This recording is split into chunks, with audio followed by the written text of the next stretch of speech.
चलो बच्चों, अब हम तुम लोगों को औपनिवेशिक क्या होता है, हम किस तरह जानते हैं, प्रशासन अभिलेख तैयार करता है, गृह विभाग को भेजी गई रिपोर्ट, इस 4 टॉपिक के बारे में हम तुमको बताने जा रहे हैं। औपनिवेशिक का मतलब है विदेशी से लोग आकर अपना व्यापार करना, धीरे धीरे अपने वर्चस्व को स्थापित करना, हर एक काम अपने मन मुताबिक करना। सबसे पहले पुर्तगाल आए, डच आए, ब्रिटेन आए, फ्रांस आए, इस सारे देशों लोगों ने आकर अलग अलग क्षेत्रों में अपना अपना जगह बाजार बनाया। व्यापार करते करते लोग शासन पर भी करने लगा। सबसे ज़्यादा भारत में अंग्रेज यानी ब्रिटेन ही भारतीय क्षेत्र के बड़े भूभाग पर अपना कब्जा किया था। मुख्य रूप से अपने क्षेत्र को बढ़ाते थे। यह उपनिवेशिक कहलाता है कि यहाँ अपने बाजार करने आए, व्यापार करने आए और अपने क्षेत्र का जाकर अपना शासन को वर्चस्व को स्थापित करना।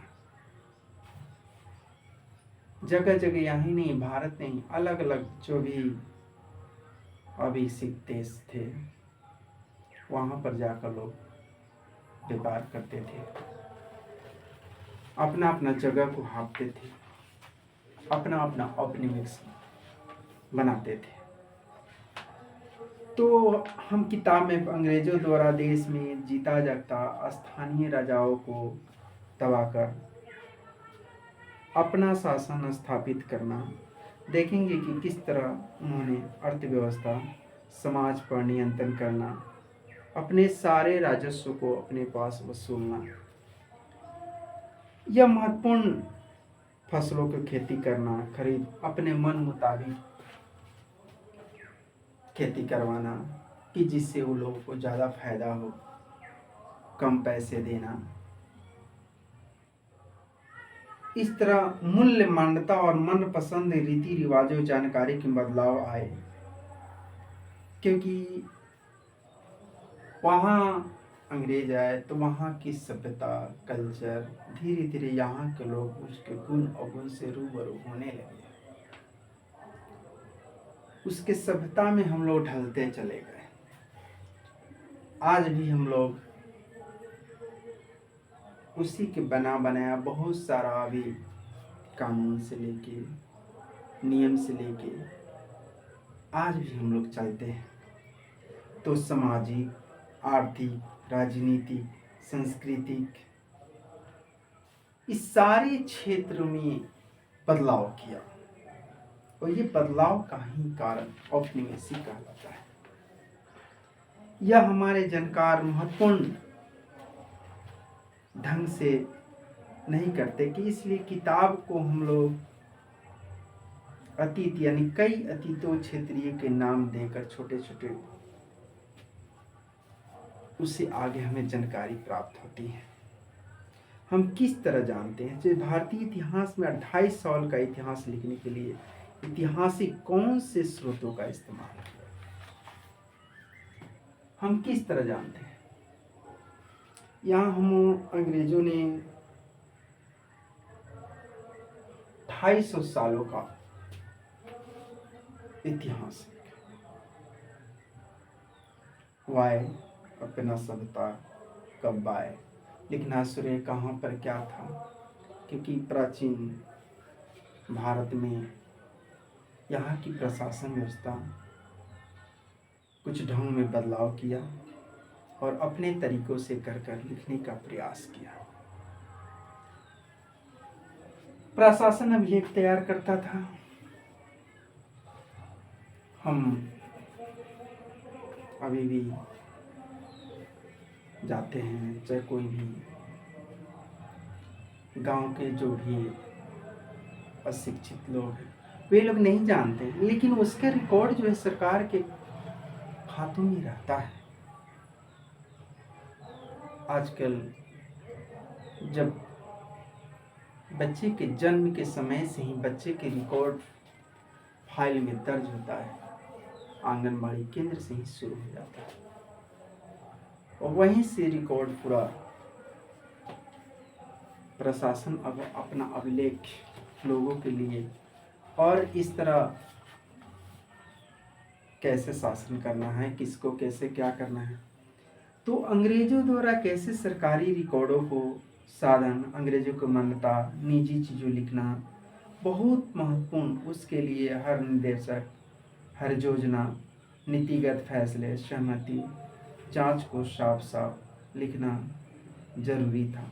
ऐसे करने के लिए चीज़ों को अच्छी तरह से अध्ययन किया जा सकता है और उन पर वाद विवाद, इस तरह महत्वपूर्ण क्लेश, टिप्पणी प्रतिदिन हम आधारित शासन की ही संस्कृति पैदा हुई है। अंग्रेजों को हम यह भी लगता है कि तमाम अहम दस्तावेजों और पत्रों को संभाल कर रखना जरूरी है, लिहाजा उन्हें सभी शासकीय अभिलेखों को बनवाया।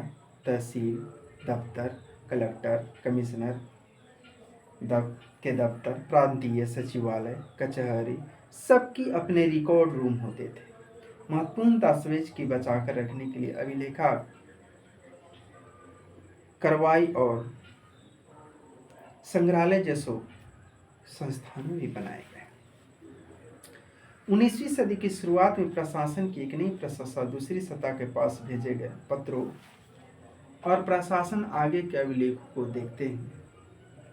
वहाँ आप जिला आधारित द्वारा तैयार किया गया नोट्स, रिपोर्ट, ऊपर बैठे अफसरों, प्रांतीय अधिकारियों, निर्देश मुशावी 19वीं सदी की शुरुआतों में दस्तावेजों को महत्वपूर्ण नकलें बनाई गई और इस तरह रिकॉर्ड बना बनाकर भारतीय राष्ट्रीय अभिलेखागार 1920 ईस्वी में बनाया गया।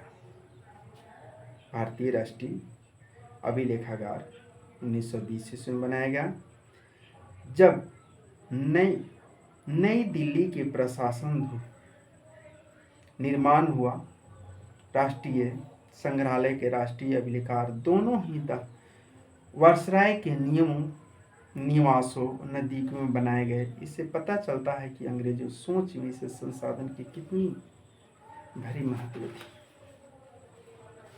कि हम भविष्य के लेकर के उससे किसी प्रकार का या अभिलेख तैयार करते हैं, उससे कुछ कि कहीं पर कुछ भविष्य में कोई दिक्कत ना हो भविष्य को लेकर। लेकिन गृह विभाग को भेजी गई एक रिपोर्ट भेजा गया। मुख्य रूप से रिपोर्ट सन 1946 में भारत की औपनिवेशिक सरकारी शास्त्री भारतीय नौसेना के जहाजों, सिपाहियों की बगावत को कुचलने का प्रयास कर रही थी। उस समय विभिन्न दस्तावेजों से गृह विभागों को जो रिपोर्टें मिली रही, उन कुछ नमूने इस प्रकार है। उसका कुछ नमूना है, जैसे बम्बई, कराची, विशाखापट्टनम, टीम बम्बई, कराची, विशाखापट्टनम, ये 3 रिपोर्ट भेजी गई। फर्स्ट में बम्बई में है। इस बात का इंतजाम कर लिया गया था कि सेना जहाजों और दफ्तरों पर कब्जा कर ले। शाही नौसेना जहाजों को अभी तक बंदरगाह से बाहर ही है। कराची का 301 विद्रोहियों को गिरफ्तार कर लिया गया। कुछ अन्य संदेहास्पद विद्रोहियों को भी गिरफ्तार किया गया। सारे दफ्तर सैनिक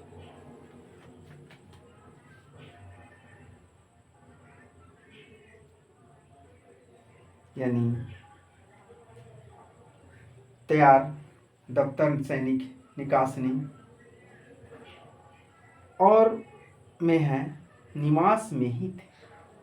नेक्स्ट है विशाखापट्टनम। स्थिति पूरी तरह नियंत्रण है और कहीं किसी नहीं हिंसा नहीं हुई है। जहाज़ों और प्रतिष्ठानों पर सैनिक गार्ड तैयार कर लिया गया। किसी परेशानी की उम्मीद है नहीं है, सिवाय इसके कि संयंत्र कुछ सिपाहियों काम पर न जाए। इस तरह direct of intelligence headquarter India commanded situation report files के द्वारा यह रिपोर्ट तैयार की गई। धन्यवाद बच्चों।